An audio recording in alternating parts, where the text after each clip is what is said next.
So I come to you as somebody that believes that there is no excuse if we do what's right for children that they can't learn.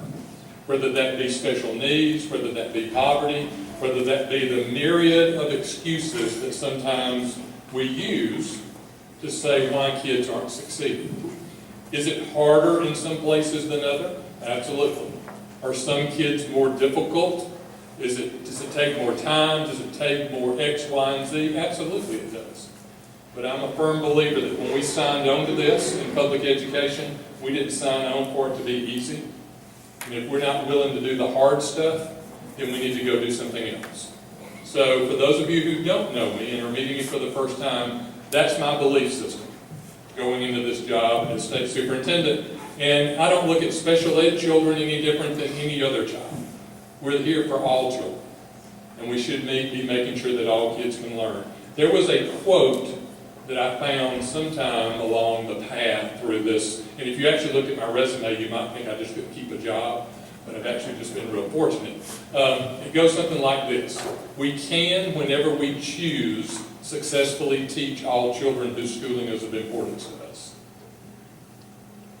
We can, whenever we choose, successfully teach all children whose schooling is of importance to us. I believe that with the core of who I am. It also goes on to say, we already know more than we need to know to be able to do it.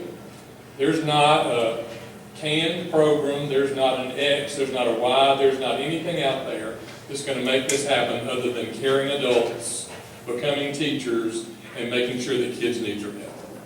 But the end of this quote is, the real crux of this comes, how do we feel about the fact that we haven't so far? Because if we had done it, Nancy and the folks at APEC and others would be out of a job because they wouldn't have a need to have to advocate on behalf of kids and parents whose needs aren't getting met. So we know that we've got work to do.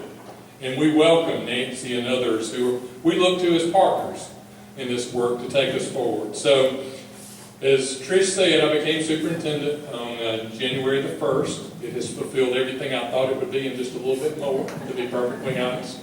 But anytime you have a transition in leadership and you pair that with probably the most austere education budget we've ever seen, it really gives us an opportunity to revisit where we've been and look at the successes, but also look at the things that we might need to change as we move forward.